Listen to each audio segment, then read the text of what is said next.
Hello नमस्ते दोस्तों, मेरा नाम है पार्थ एंड आज की इस वीडियो में हम देखने वाले हैं कि भाई कनाडा में गोल्ड सस्ता होने के बावजूद आपको इंडिया क्यों नहीं ले जाना चाहिए या फिर क्यों अपने आप को लिमिट करना चाहिए।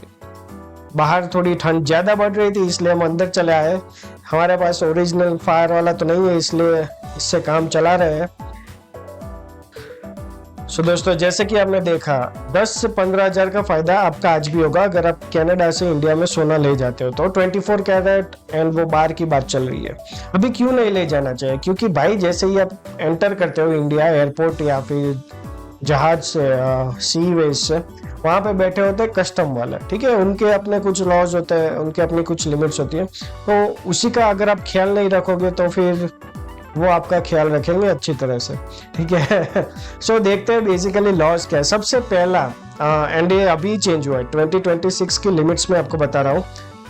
2026 में कोई भी लेडी, कोई भी वुमन जो है वो 4 तोला सोना यानी 40 ग्राम्स का गोल्ड ले जा सकते हैं इन फॉर्म ऑफ ज्वेलरी, ठीक है। ऐसा नहीं कि बाहर कॉइन ले गए, ज्वेलरी 4 तोला तक की कोई भी लेडी ले जा सकती है। अर्लियर इसके साथ एक और लॉ था कि भाई ये जो ज्वेलरी है उसकी वैल्यू 1 लाख से कम होनी चाहिए, ठीक है। अभी आज के प्राइस में आपको पता ही है कि भाई मतलब कि 4 तोला में 1 लाख में 1 तोला भी नहीं आ रहा है, ठीक है। तो फिर 4 तोला तो कहाँ से आएगा, एंड बहुत ही फ्लक्चुएट होता है, तो ये वैल्यू बहुत ही डिफिकल्ट हो रही थी सभी को मैनेज करना, इसलिए इंडियन गवर्नमेंट ने वैल्यू हटा ही दिया। तो अच्छी बात है कि अब 4 तोला तक का ले जाओगे, ठीक है। एंड कोई भी जेंट्स है वो 2 तोला ले जा सकता है 20 ग्राम। तो बेसिकली मोटा मोटी अगर हम देखें, अगर आप कपल हो तो फिर आप 6 तोला ले जा सकते हो, हस्बैंड एंड वाइफ साथ में मिलके। एंड अगर आप इंडिविजुअल हो तो अगर लेडी हो तो फिर 4 तोला, अगर आप जेंट्स हो तो फिर आपको 2 तोला ले जाने की इजाजत है। लेकिन इसमें ध्यान रखने वाली बात मैं फिर से एम्फेसाइज कर रहा हूँ, वो ज्वेलरी होनी चाहिए। ऐसा नहीं कि भाई गोल्ड का बिस्किट ले गए आप एंड फिर वहाँ पे बोल रहे हो कि भाई आपने तो बोला है इतना अलाउड है या फिर मैंने बोला था, तो भाई ऐसा मत करना। अभी आप पूछोगे कि भाई अगर हम विद इन द लिमिट्स, अभी हम पहले सिनेरियो के बारे में बात कर लेते कि भाई आप विद इन द लिमिट्स हो, आपकी गोल्ड भी ज्वेलरी के फॉर्म में है, तो आपको कस्टम में कहाँ पे जाना है, रेड चैनल में या ग्रीन चैनल में। सो दोस्तों, अगर आप विद इन द लिमिट है तो फिर आप ग्रीन चैनल में जा सकते हो, वहाँ पे कोई इश्यूज नहीं होंगे। लेकिन अगर आपका ये सीन नहीं है कि भाई आप लिमिट से ज़्यादा ले रहे हो या फिर बाहर लेके जा रहे हो, अगर आप बाहर लेके जा रहे हो ग्रीन चैनल में बार्स एंड कॉइन्स नहीं ले जा सकते हो, ठीक है। डिक्लेयर तो आपको करना है लेकिन डिक्लेयर भी आपको रेड चैनल में करना है। सो अभी हम दूसरे केस में आ जाते हैं, जो कि आप ये नॉर्मल लिमिट्स या लॉज में नहीं आते हो, आपको ज़्यादा सोना ले जाना है या फिर आप बार्स या कॉइन में ले जाना चाहते हो, तो उस केस में आपको सबसे पहले डिक्लेयर करना पड़ेगा। एंड बहुत ही अच्छा प्रैक्टिस ये है, रिकमेंडेशन, कि भाई आप पहले ही डिक्लेयर कर दो, ठीक है। कस्टम वालों को खुल के ही बता दो कि भाई मैं इतना ओवर द लिमिट लेके आ रहा हूँ। ज्वेलरी हो तो उसका आप वो रिसिप्ट वगैरह रखिए एंड उसके ऊपर जो भी इम्प्लीकेबल ड्यूटी होगी वो आप पे कर दीजिए and you are good to go. Same scenario है बार्स एंड कॉइन्स में, ठीक है, कि भाई आप सोने का बिस्किट ले गए या फिर कॉइन ले गए, अभी वो ग्रीन चैनल में तो जाएगा नहीं, डिटेक्ट भी हो जाएगा। एंड ये तो भाई करना ही मत कि भाई हम डिक्लेयर भी नहीं करेंगे, हम कुछ भी नहीं करेंगे, काले पॉलीथीन में डाल के ले जाएंगे, किसी को क्या ही पता चलेगा। भाई उनको पता चल जाता है, 1 ग्राम भी होगा तो भी पता चल जाएगा। तो ये सारी चीज़ों में अगर आपको मज़े नहीं लेने ये सारी चीज़ों के, तो फिर भाई इज्जत से तमीज़ से डिक्लेयर करके जाना, ठीक है। अभी हम आ जाते हैं दूसरे केस में, ठीक है। अगर आपका ऐसा है कि नहीं भाई मैं तो सोना लेके ही जाऊंगा, मुझे तो लेके ही जाना है, मेरी लिमिट गई बाढ़ में, मैं इतना ज़्यादा ही लेके जाने वाला हूँ। इसमें कुछ अच्छे भी रीज़न हो सकते हैं कि आपको भाई यहाँ की डिज़ाइन पसंद आ गई या फिर कुछ भी हो, आपको बाहर भी कोई अच्छी डिज़ाइन वाला मिल गया जो आपको चाहिए, वो आपको लेना है। So what ever be the reason, अगर आप इस केस में आ जाते हो कि भाई मेरे को बार्स कॉइन्स ले जाना है या फिर जो लिमिट है ओवर द लिमिट मेरे को ज्वेलरी में भी सोना ले जाना है, उस केस में क्या होगा? उस केस में होगा ऐसा, सबसे पहले तो आपको जाना है रेड चैनल में, ठीक है। एंड यहाँ पे जितना भी आप ओवर द लिमिट है उसके ऊपर आपकी ड्यूटी लगेगी। बहुत ही सिंपल बात है। अब ये ड्यूटी कितनी लगेगी वो डिपेंड करता है कुछ फैक्टर्स में, जैसे कि सबसे बड़ा फैक्टर होगा है कि आप बाहर कितने टाइम से बाहर हो, ऐसा तो नहीं कि आप वेकेशन में घूमने के लिए गए हो एंड अभी आप वहां से ज्वेलरी लेके आए, वो केस नहीं चलता भाई। अगर आप 6 महीने से ज्यादा रुके हो तो फिर आपकी ड्यूटी कम होगी। 6 महीने से कम के लिए गए थे, आप घूमने के लिए गए एंड वहां से कुछ लेके उठा के आए हो, तो भाई आपको पड़ने वाला है बहुत ही बड़ा फटका। कस्टम ड्यूटी आपकी जाएगी ऑलमोस्ट 35% से 38% तक, ठीक है। एंड दूसरा अगर कोई सरचार्ज भी टैक्स लगे तो फिर वो भी लगा सकते हैं, ठीक है, बट बेसिकली इतना तो लगेगा। सो ये तभी सेंस बनेगा जब आप लंबे टाइम से बाहर रह रहे हो एंड प्राइस डिफरेंस में भी सिग्निफिकेंस है। अब दूसरे केस में आ जाते हो, आप 6 महीने से ज्यादा तक बाहर रुके हो, तो फिर उस केस में अगर आप डिक्लेयर कर देते हो आप जो भी ओवर द लिमिट ले जाना चाहते हो in term of jewellery, and अगर आप कॉइन एंड बार्स ले जाते हो तो आप डायरेक्टली वहां पे डिक्लेयर कर सकते हो कि भाई मैं ये सिक्का लेके आया हूँ, मैं ये बिस्किट लेके आया हूँ, ये इतनी ज्वेलरी एक्स्ट्रा है, इसके आज की वैल्यूएशन इतना होगा, उसके ऊपर तकरीबन 5 to 7% कस्टम्स ड्यूटी लगेगी आपकी, ठीक है। तो फिर आपको अभी क्या करना पड़ेगा कि आपको फिर से कैलकुलेटर में जाना पड़ेगा एंड फिर से आपको अपनी मैथ फिर से दोहरानी पड़ेगी कि भाई मैं चलो 7% मान लेता हूँ वर्स्ट के सिनेरियो, मेरे को कस्टम ड्यूटी लग रही है, वो बेसिकली 1 लाख के ऊपर आपका 7,000 हो जाएगा।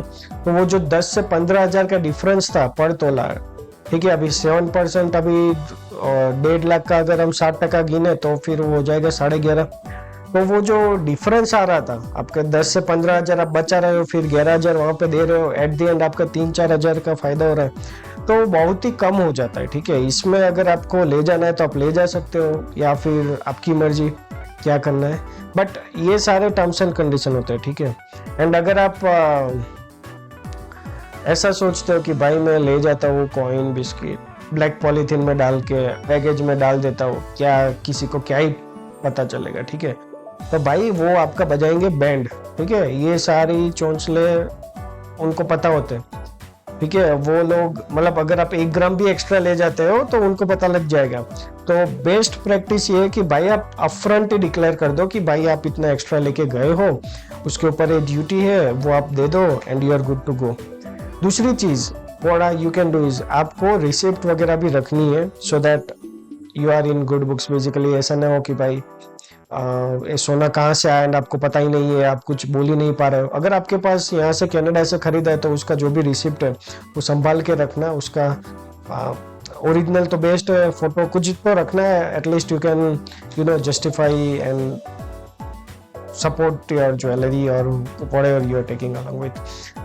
इसके साथ ही साथ दोस्तों यहाँ पे एक और चीज है, अगर आप इंडियन पासपोर्ट होल्डर हो या फिर OCI कार्ड होल्डर हो तो ही ये सब कर सकते हो। अगर आप कोई दूसरे फॉरेन नेशनल हो, ठीक है, and you are going to India, तो फिर भाई आपके लिए कोई ऐसा रूल एंड लॉ नहीं है, कुछ ही नहीं ले जा सकते हो। You cannot take anything, you cannot take any gold to India basically, ठीक है। सो ये बहुत ही बड़ी कंडीशन है, you should be Indian and you should have passport और OCI कार्ड। सो दोस्तों ऐसे सिनेरियो में आप मुझे कमेंट करके जरूर बताना कि आप क्या करोगे, आप यहाँ से खरीद के ले जाओगे या फिर वहां से लेना प्रीफर करोगे। सो दोस्तों इसमें एक और बहुत ही बड़ा फैक्टर प्ले करता है, वो है Canadian dollar versus Indian rupees का जो कन्वर्जन रेट है वो क्या है। बिकॉज आज से कुछ टाइम पहले जब मैं ट्रैक कर रहा था, बेसिकली जब मैं इंडिया जा रहा था, मैं भी देख रहा था कि भाई फायदा होता है तो फिर मैं ले जाता हूँ। तब इंडियन रुपी मतलब 1 CAD was equal to 60 Indian rupees, तो तब जो डिफरेंस होता है सेविंग होता है वो ज्यादा होता है, ठीक है। अगर $100 आज बच रहे हैं एंड $100 तब बचते थे तो वो $100 6,000 होता था, आज का $100 ऑलमोस्ट इक्वल हो जाता है 6,700 रुपीज। तो आज जो CAD टू INR रेट है वो भी बढ़ रहा है। अगर रुपी और डेप्रिसिएट होता है आगे जाते 70-75 हो रहा है, तो फिर ये जो सेविंग है यहाँ के सोने वहां पे बहुत ही कम हो जाएगा, ठीक है। तब बहुत ही बड़ा क्वेश्चन हो जाता है कि क्या आपको ले जाना चाहिए, बिकॉज भाई सरदर्दी भी एक पीस ऑफ माइंड भी होता है कि भाई चलो यार शांति से आराम से पहुंच जाए, फिर वो सारी सरदर्दी कुछ चंद पैसों के लिए फिर मतलब नहीं बनाती, ठीक है। सो अगर मैं यहाँ पे समराइज करना चाहूँ बेसिकली बहुत ही सिंपली मैं आपको बताता हूँ कि छोटे रिस्क मतलब छोटी अगर अमाउंट से छोटा गोल्ड की वैल्यू है, छोटे वेट से, तो फिर आई वॉन्ट रेकमेंड कि भाई आप इसके लिए इतना सरदर्दी लो, ठीक है। As I mention peace of mind बहुत ही आरामदायक होता है एंड बहुत ही मजा आएगा। ठीक है, अगर आप जेन्युइनली ले ही जाना चाहते हो, वो जो सेविंग है उसको आप कैपिटलाइज करना चाहते हो, मान लो आप 5, 7, 10 ग्राम ले जाना चाहते हो, एज अ फैमिली आप जा रहे हो, तो लीगल लिमिट्स है उसके अंदर आप ले जाना चाहते हो तो इट्स वेल एंड गुड, आप प्लान कर सकते हो। मे बी आप 15-20 हजार बचा भी लो, that could be of useful value. तो उस केस में आपको क्या करना है, बेसिकली सबसे पहले आपकी सारी जो भी ट्रांजैक्शन रिसिप्ट्स है एंड ट्रांजैक्शन की जो भी स्टेटमेंट्स है वो ले लो, आपकी रिसिप्ट्स ले लो। इसके साथ ही साथ आप फोटोज वगैरह भी ले सकते हो, जब आपने परचेज किया वगैरह तो आप बता सकते हो। मतलब the goal over here is कि आप कस्टम्स के साथ एकदम ही ऑनेस्ट रहो, अपफ्रंट बता दो, खुल के बता दो कि भाई देखो मैंने इतना लिया था, ये उसके रिकॉर्ड्स है, ये उसका रिसिप्ट है एंड इसकी जो भी वैल्यू एंड कस्टम ड्यूटी हो रही है वो मैं पे करने के लिए तैयार। तो दोस्तों यही है कि भाई आप सही तरीके से डिक्लेयर करो, सब कुछ ही प्रॉपर दिखा दो, कस्टम ऑफिसर भी आपसे सेटिस्फाई हो जाएगा and you are good to go. क्या नहीं करना है, ठीक है, गलत वैल्यूएशन नहीं डालनी है, फिर गलत रिकॉर्ड्स नहीं बताने हैं। यहाँ पे एक ग्रे लाइन है कि भाई कुछ लोग क्या करते हैं, सोना लेते हैं उसको अलग ही खुद ही मोल्ड कर देते हैं या फिर कुछ ना कुछ करते हैं, जो कि एविडेंटली दिख जाता है कि भाई ये बार को इसने ट्रांसफॉर्म करके ले रहा है। अभी इसमें सच कोई लॉ नहीं है, कभी कभी कस्टम ऑफिसर जाने देते हैं, कभी ऑफिसर थोड़ा क्या बोलते हैं एक्टिव है एंड वो थोड़ा स्ट्रिक्ट है तो फिर वो आपको ना भी ले जाने दे। एंड अगर आप भाई ये सारे रूल्स रेगुलेशंस आप फॉलो नहीं करते तो क्या होगा भाई, तो फिर तो आपका गोल्ड सीज हो सकता है, कॉन्फिस्केट हो सकता है, बेसिकली जब्त कर लेंगे। अगर आप स्मगल कर रहे हो, बेसिकली इलीगल तरीके से आप गोल्ड कंट्री में ला रहे हो, उसको स्मगलिंग कहते हैं। एंड ये वही होता है, बहुत सारे लोग को ऐसा लगता है कि भाई मैं तो स्मगलिंग नहीं कर रहा था भाई, मैं तो सिर्फ सोना इधर सस्ता था तो लेके आ, भाई उसी को स्मगलिंग कहते हैं। ठीक है, तो आप स्मगलिंग के आपके ऊपर चार्जेस लग सकते हैं एंड इसके साथ ही साथ को जेल भी हो सकती है एंड और भी जो भी सजाएं होती है, मतलब फ्रॉड के चार्जेस लग सकते हैं एंड इसके साथ ही साथ आपको पेनल्टीज हैवी देनी पड़ सकती है। 5x जो कस्टम ड्यूटी है वो आपको दे, मतलब कि अगर आप 35% वाले कैटेगरी में आते हो तो भाई मान लो कि आपको 5 टाइम्स दैट पेनल्टी आपको देनी है। तो मतलब जितना फायदा हो रहा है उससे भी डबल महंगा हो जाएगा, बहुत ही ज्यादा महंगा हो जाएगा। सो ये सारी चीजें हो सकती है। अगर आपको ये सारी जफा में नहीं पड़ना है तो भाई ईमानदारी से बता दो जो भी आप ले जा रहे हो। रेड चैनल, फिर से बता रहा हूँ भाई, रेड चैनल दिमाग में डाल दो।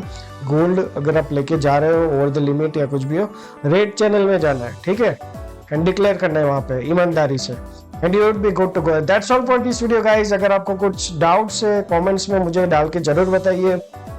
आई am here, I would be happy to answer you all. And अगर मुझे नहीं पता तो कुछ और लोग भी देख सकते हैं एंड वो अगर जानते हैं तो वो आपको बता देंगे। See you all in next video. Till then, take care. Bye bye. Subscribe जरूर कर देना. See you all in next video. Bye.